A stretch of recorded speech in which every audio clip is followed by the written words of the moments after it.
Ya'aneh, the pasuk. Moshe yedaber, Moshe will speak. Ve'elokim ya'anenu, God will amplify his voice.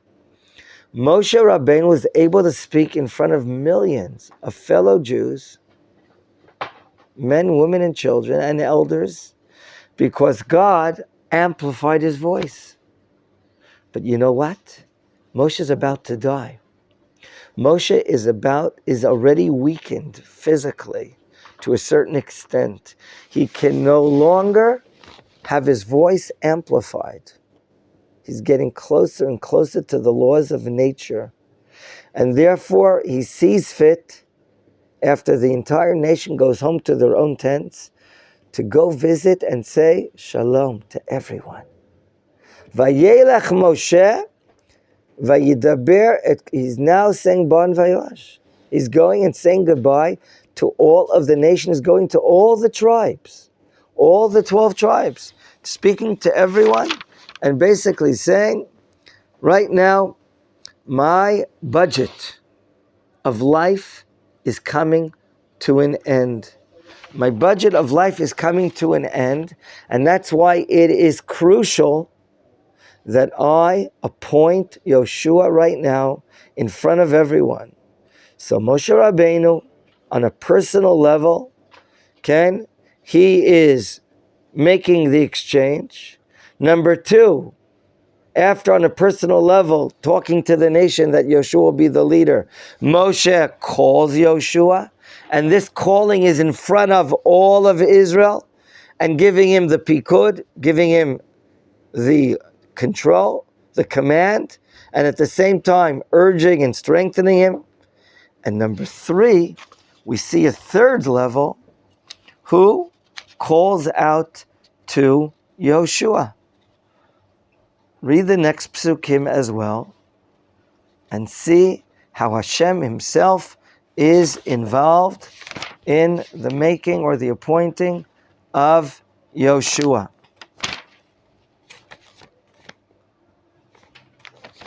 Who calls Yoshua to come into the Ohel Moed?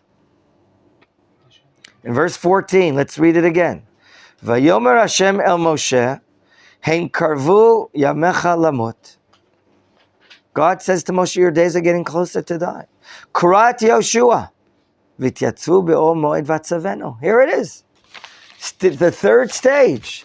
Not only did Moshe hand over the command to Yoshua personally, and not only did Moshe call Yoshua in front of everyone, Hashem is involved in this appointment as well, of course. Hashem is involved. He calls Yoshua to go into the Ohel Moed, and there he hands over the leadership. He hands over the leadership and strengthens him. Now, all of this comes after what we learned in the book of Bamidbar. Who decided Yoshua is going to be the leader? It was God that decided this. This was not the idea of Moshe Rabbeinu. Do you know that maybe in this generation there was even a sharper scholar? Who? Otniel ben Kenaz. After the death of Moshe Rabbeinu, when so many laws were forgotten out of the sadness of the sorrowing, of the mourning, Otniel ben Kenaz was able to bring back, revive so many laws forgotten out of sadness. He was the biggest scholar of the generation. But God says, you know what, to be a leader, I don't need necessarily the biggest scholar. I can settle with someone, Yoshua. Yoshua, he's the leader. Do you know why? What attribute does Joshua have? Yoshua have? Humility. Very good. He's a servant. He made himself a servant to his leader. To be a leader of the Jewish people, you have to be a servant. Rav Avram Yitzchak HaKohen Cook, at all his letters, he would often respond or sign his signature, Avram Yitzchak HaKohen Cook, Eved La'am Yisrael, a servant to the nation of Israel. Why? Because he wants to serve the nation of Israel. He's not looking for a pension plan and a Volvo and a cook and a butler. He's looking, what can I do to benefit the Jewish people? Okay? The great rabbi that we had yesterday's afternoon's lunch with this Rabbi Menachem Borshtein, was a gigantic scholar. He has an institute of fertility. It's called Machon Meir. He's responsible for the bringing of more than thousands of babies over the last 20 years or so. Thousands. He's helped barren families tremendously. He knows all the big rabbis and poskim and all the big doctors and all the hospitals here and in Europe, wherever they do, whatever techniques they do in order to help a couple bring a child to the world. He's always dealing with public matters all his life. Shemitah matters. He knows all the main people in the chief rabbinate and who has to be spoken about regarding etrogim and all matters. Anything that's related to Klal Yisrael, this guy day and night is working for the nation of Israel in all public matters. Rav Kook was a servant, and people that adopt the philosophy of life of Rav Kook, they too become servants to benefit the nation. And they don't say, well, what's in it for me, or how much money will I make or not make? That's not their first, second, or third question they ask whatsoever. So Yoshua, he was chosen perhaps because he was an Eved. To Moshe Rabbeinu, the famous Midrash would say that every morning, when students would be walking into the tent of study for Moshe Rabbeinu, and Moshe Rabbeinu would teach the oral Torah, who would be setting up the benches, the chairs, in the tent of Moshe Rabbeinu? It would be Yoshua ben Nun. He was a true servant. He submitted himself before the greatness of this matter. So right now, what we're learning now in Chumash Dvarim, Parshat Vayeilech, is the real fulfilling of words that we read in Bamidbar, Perek Kaf Zayin. Bamidbar 27, verse 12 until the end of the chapter is the source of God's choice for Yoshua ben Nun to be taking over. There we see Smichut Yadav. Can you bring your head over here? There, Moshe was commanded, and Moshe put Smichut Yadav, Lismoch et Yadav. The answer to a main question was, Moshe Rabbeinu was only asked to put his hand, Yad, not Yadav, plural. Okay? There, we learn in the Chumash Bamidbar that Moshe puts both hands on the head of Yoshua in front of the Kohen Gadol Elazar, and the entire community was there. And there we see, Yoshua, you're going to be the leader? But you should know, we're doing this in front of the Kohen Gadol. You should know that you're dependent upon a Kohen Gadol. You might be dependent upon his Urim V'Tumim. The leader doesn't give the last word always. It could be that the leader of Israel will use the Kohen Gadol for major national issues. When we learned the beginning of the handing over the leadership in the book of Bamidbar, God first tells Moshe Rabbeinu to go up to Mount Avarim and observe all of Israel, and then you're going to die. Immediately, what do we see? That Moshe Rabbeinu speaks to God, I can't die right now. You must appoint a leader that can contain, that can tolerate the nation of Israel, that can go before them and go after them. In that section, the book of Bamidbar, as my father writes in the summary of that matter, Rabbi Horowitz, we see what are the ingredients for a leader of Israel. First, you have to be a personal example, a dugma ishit in your public life. You have to be someone, like it says here, asher yitzei lifneihem, and then it says, v'asher yavo lifneihem. What do those words mean? These are the words that Moshe asked God to find a leader. Asher yitzei lifneihem, v'asher yavo lifneihem. There are many meanings to these grouping of words. One of the meaning is a leader that goes before them, meaning in his private life, he is an example. In his private life, the way he conducts himself, he is a great example of what a God-fearing, submissive, humble Jew may be. and asher yavo lifneihem, meaning not only in his private life, but in his public life. We see how he comes before the nation. He is a person that knows how to put the nation above and beyond anyone else. Okay? God is told by Moshe Rabbeinu, look for a leader that knows how to serve the nation trustworthily, with great trust, with great honor and dignity. Now, many of us thought the term Asher Yetzei Lifneim, Asher Yavo Lifneim refers to wartime. Yes, it can refer to wartime, but not only wartime. In all different matters must a leader be appointed to take care of. We need his wisdom, we need his practical experience, we need his material experience. A leader has to be able, in many different ways, to serve the nation. He has to be someone that can collect the nation. Okay?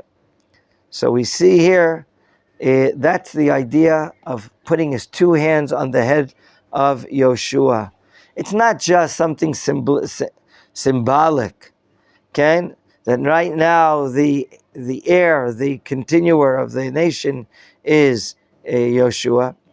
But right now, while Moshe is alive, I'm putting my two hands on his head. You're going to get all the help you need from me.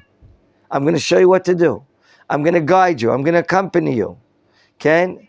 And this is what the Midrash says at length, that Moshe Rabbeinu sat with Joshua and taught him so many things what he has to do.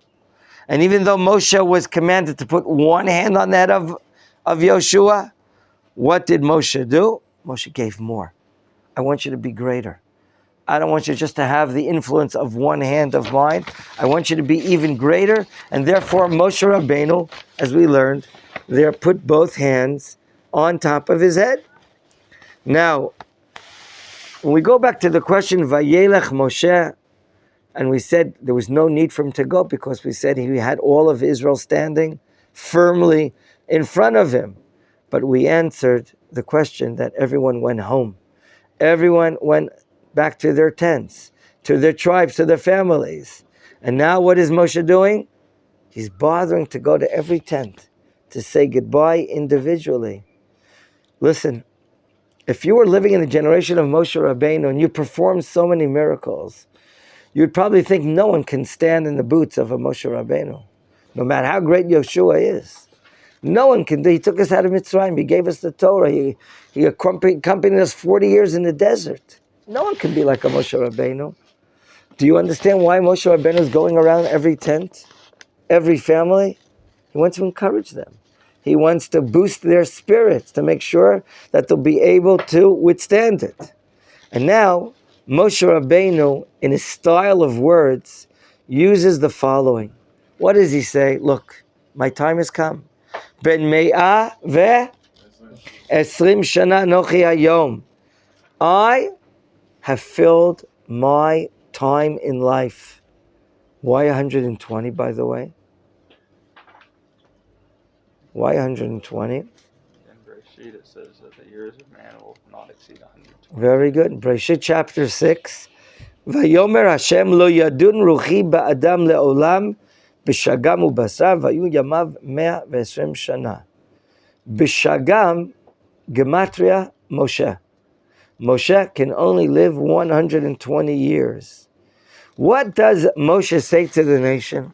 You know, when he says lo uchal od latzeit v'lavo, lo uchal od latzeit v'lavo, even if God would add more years to my life, what would I not be able to do? I would not be able to lead you. That's the wording. Lo uchal od latzeit v'lavo, to lead you, even if I would be given more than 120 years. Why? Whose turn has arrived? Whose turn has arrived? Yeshua's turn has arrived. So what am I better off? What am I better off? Neither, even if I would live longer, I would not be able to lead you in. Okay? I would not have the leadership ability because the time of Moshe.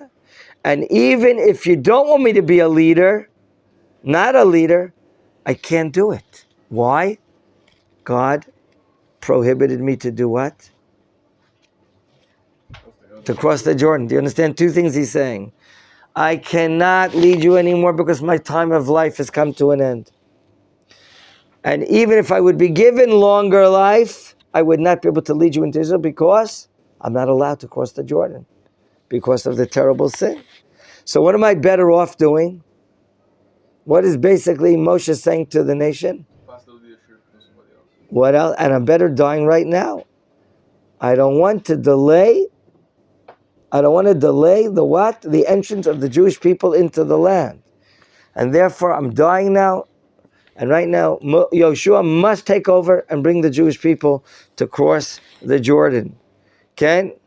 Now, what will be the destiny of the Canaanites? The same thing that happened to Sichon and Og. We explained before, remember, gentlemen? Sichon and Og, they belong to which entity in the world? They're Amorites, and Amorites are part of the Canaanites. And we know what has to be done to them. There's a mitzvah to go to war against them. Okay? A mitzvah to go to war against them. Now, the Jewish people need a lot of blessing, a lot of strength to cross the Jordan and go fight them. They're much more numerous in number. You know, the Canaanites are very strong. So what does Moshe say to Yoshua in Pasuk 7? Chazak ve'ematz. You have to make great efforts and you have to show a lot of courage. What's the difference between chazak and ometz? What will be the difference between the word chazak and ometz? Ometz is power. Chazak is power. What kind of power? Physical power. Very good. Whereas ometz, what is ometz? Determination, courage. Here we're talking about spiritual power. Do you understand? Chazak relates to physical power. Ometz, ve'ematz, relates to spiritual power. And that's exactly what Yoshua needs. Chazak ve'ematz ki ata tavo et ha'am hazeh. What does the word tavo et mean? Tavo et? You will bring. What? You'll go to the specific thing. Tavo. You're going to come. You're going to bring tavo for Lashon tavi et ha'am hazeh. In other words, what Hashem is saying to, what Moshe is saying to Yoshua, you're going to have the ability to be the accompaniers of this nation. Not Moshe, but only Yehoshua. And do you remember that he said to him, Chazak ve'ematz, physical strength and spiritual strength? What about the next two terms? Al tireu v'al ta'artu. What is yirah? Where is yirah? Fear of? Where does that appear in the body? In the heart. In the heart. As tireu, don't have fear of the heart. And the next term, v'al ta'artu. Don't what? Don't break your camp because of your fear that you have. You must have above and beyond fear. Okay? Very nice. So that's al tiru ve'al ta'artu. We'll get to the next term in a moment. Okay? Lo yarpecha ve'lo yazveka. Remember that God is going before you. He will not weaken his connection in the time of war. He's going to help you. And you know what? Ve'lo yazveka, even not in the time of war, also afterwards will Hashem help you. So you don't have to remember that you have to be tied to, how shall we say it? When you're going to war, Yoshua has to know that he shouldn't have fear, not spiritual fear and not physical fear. The leader of the Jewish people has to be able to be not only a dugma ishit, a personal example, but he must exemplify that there's no fear, that God is with us. So the word al tiru refers to fear of the heart. The al tartu is that if you have fear, you know kind of domino effect it can have on the people? What kind of domino effect will it have? Everyone's going to be fearful. They're all going to break. So the word ta'artzu is like lishbor, Al tishberu et hamachaneh shelechem biglal hapachad. Do not break the camp, because if you have fear, everyone else is going to have fear. You're going to break the hearts of the camp. You won't have enough to overcome them. However, all of that being said, you can be strong and not fearful. You can have courage and not have breaking of the heart. But if God's not going to be with you, you're not going to win.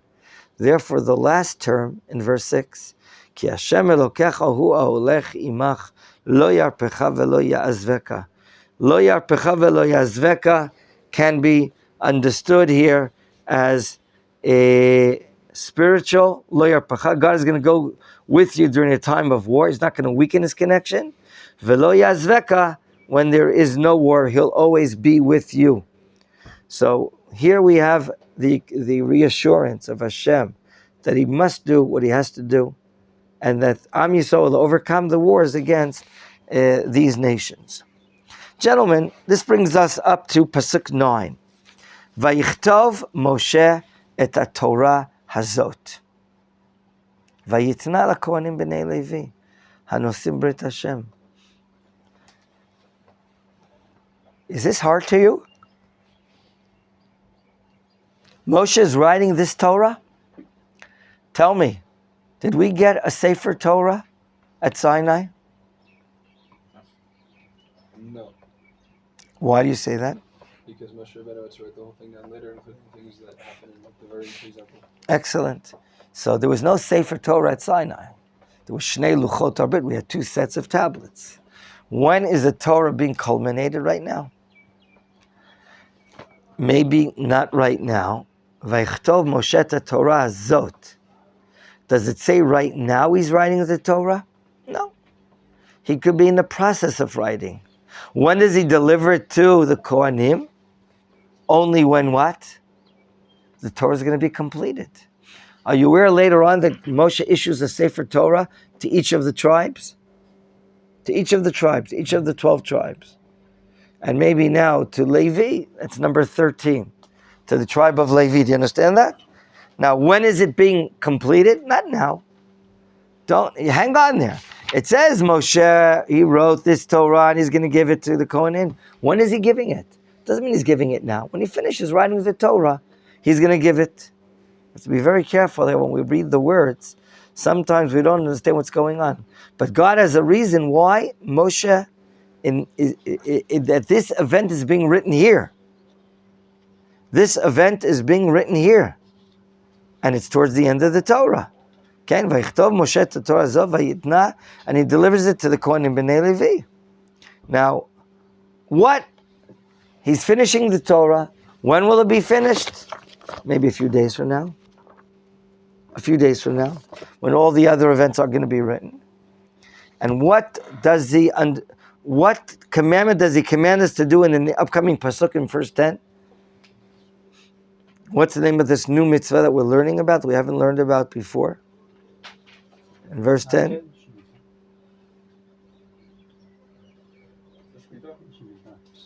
Is it the Shemitah, Mamash? Is it Sukkot? Hakeel. Where do we see the mitzvah Hakeel? Which pasuk? Pasuk Yud Bet. Hakeel et ha'am, anashim, v'anashim, v'ataf, v'gercha shab'sharecha. What is Hakeel? And when is it? And what is the purpose of this mitzvah? And why does God order it to be written now in the Torah? So let's first identify what is Hakeel. Let's read Pasuk Yud. Vayitzav Moshe otam leimor. Miketz sheva shanim b'moed shnat hashmita b'chag haSukkot. Miketz means? At the end. At the end of 7 years, at the time of the Shemitah b'chag haSukkot. What does it say at the time of Shnat HaShemitah? Do you know that when the 7 years ends, like right now, there's still Shemitah matters available? Which objects or fruits are available for Shemitah? All the peirot of the 8, all the fruits of the trees will be affected by Shemitah. So, right now, we're ending Shemitah, It's called Mo'ed Shnat HaShemitah, the time of the year of the Shemitah, which is in the 8th year, until springtime, when we have Pesach. I'm sorry, until spring, even before springtime. Here we're talking about Chag Sukkot. Chag Sukkot, a month and a half into the Shemitah, the post-Shemitah year, we still have matters to deal with. And these matters are what? The fruits of the 7th year that are still being harvested in the 8th year. Now, what does God want from us? The truth is what?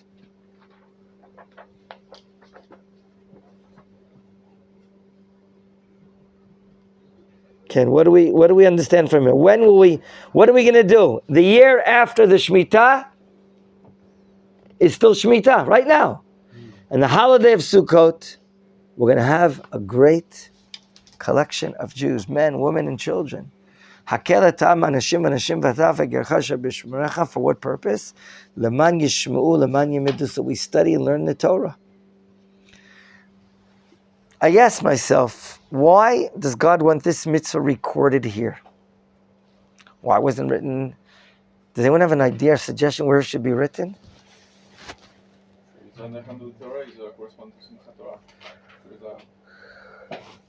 Where should it be written? Where should this mitzvah be inserted in the Torah? Anyone have an idea? It ought to have been mentioned right after the giving of the Torah at Sinai, and he's giving all of these following commandments, and then towards the end of them it talks about what they do at the Hakeel. Maybe, but this is something specific related to what? Shemitah. Where's Shemitah appearing in the Torah? Vayikra. Very good. Vayikra 26. 25, that's very good. Chapter 25, Vayikra, Vayidaber Hashem el Moshe Bahar Sinai Lemor, Sheish Shanim Tizra Sadecha Sheish Shanim Tizra Karmecha V'Safta Tuata, the 6 years of sowing and harvesting, in the 7th year, Uvashana Shvi'it, Shabbat Yel Hashem. It'll be a Sabbath, it'll be the sabbatical year. So let me ask you something. We have, this mitzvah could have been written in Vayikra, but it's not. Why not? It's related to Shemitah, but why not record this congregating men, women, and children and reading the Sefer Torah from the Temple Mount, read by the King of Israel, as we learn in the Oral Torah? Why? Why is it written here? Connected with the new leadership. Connected with the new leadership. The king has to do it. Very good. Maybe it's a new leadership. The king has to do it. What else? Maybe it has to be the last mitzvah. We have other mitzvot that still appear. I think in Shirat HaZinu, the writing of a Sefer Torah appears. Oh.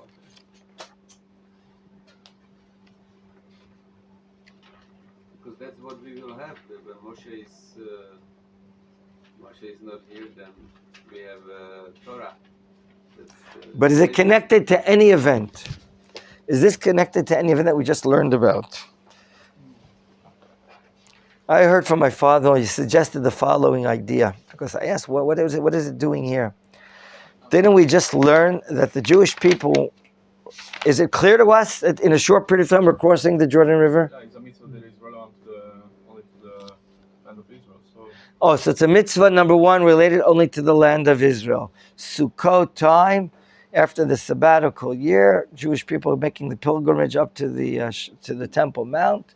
It's a mitzvah of the land of Israel. Is it related to another event that talks about Changing of leadership.